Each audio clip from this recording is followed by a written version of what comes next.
pertanyaannya, Ustadz, apa balasan untuk mereka yang gemar bersolawat? Terima kasih. Nah, Ustadz bisa langsung ditanggapi Ustadz berkaitan tentang balasan untuk mereka yang gemar bersolawat. Berkaitan dengan pertanyaan ini, kita harus menyadari keutamaan solawat. Berkaitan dengan keutamaan besar dari solawat kepada Rasulullah SAW, ada hadis yang diriwayatkan dari Anas bin Malik radhiyallahu anhu.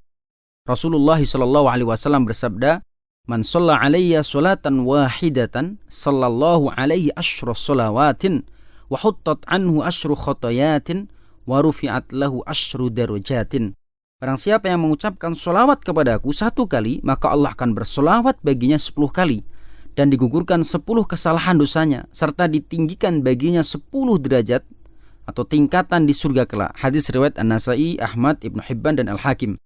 Hadis yang agung ini menunjukkan keutamaan bersolawat kepada Nabi SAW dan anjuran memperbanyak solawat tersebut, karena ini merupakan sebab turunnya rahmat, pengampunan, dan pahala yang berlipat ganda dari Allah Subhanahu wa Ta'ala.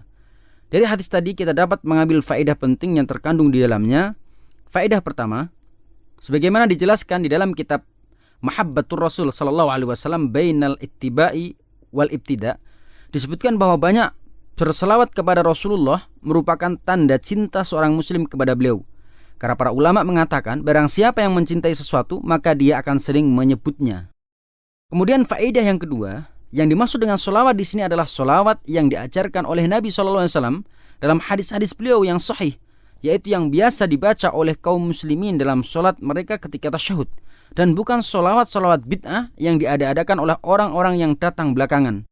Karena solawat adalah ibadah, maka syarat diterimanya harus ikhlas karena Allah Subhanahu wa Ta'ala semata dan juga sesuai dengan tuntunan Nabi SAW. Juga karena ketika para sahabat radhiyallahu anhum bertanya kepada beliau SAW, sebagaimana ditulis dalam hadis yang diriwayatkan oleh Al-Bukhari dan Muslim, "Wahai Rasulullah, sungguh kami telah mengetahui cara mengucapkan salam kepadamu. Maka bagaimana cara kami mengucapkan solawat kepadamu?" Rasulullah SAW menjawab, "Ucapkanlah, ya Allah, berselawatlah kepada Nabi Muhammad SAW dan keluarga beliau," dan seterusnya seperti solawat di dalam tasyahud solat. Kemudian faedah yang ketiga, sebagaimana dijelaskan dalam kitab Fathul Bari, bahwa makna solawat kepada Nabi SAW adalah meminta kepada Allah agar dia memuji dan mengagungkan beliau di dunia dan di akhirat.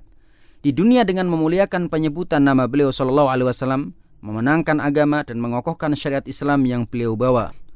Dan di akhirat dengan melipat gandakan pahala kebaikan beliau SAW, memudahkan syafaat beliau kepada umatnya dan menampakkan keutamaan beliau pada hari kiamat di hadapan seluruh makhluk. Dan faedah terakhir yang dapat kita ambil dari hadis yang saya bacakan tadi adalah makna solawat dari Allah Subhanahu wa Ta'ala kepada hambanya adalah limpahan rahmat, pengampunan, pujian, kemudian dan keberkahan darinya ini. Sebagaimana dijelaskan dalam kitab Zadul Masir, ada juga yang mengartikan dengan taufik dari Allah Subhanahu wa Ta'ala untuk mengeluarkan hambanya dari kegelapan kesesatan menuju cahaya petunjuknya. Bagaimana firman Allah Subhanahu wa Ta'ala dalam surat Al-Ahzab ayat 43, "Huwallazi yusalli 'alaikum wa malaikatuhu liyukhrijakum minadh-dhulumati ilan nur wa kana bil mu'minina rahima." Dialah Allah yang bersolawat kepada kalian, wahai manusia dan malaikatnya, supaya dia mengeluarkan kalian dari kegelapan kepada cahaya yang terang, dan Allah dia maha penyayang kepada orang-orang yang beriman. Wallahu a'lam.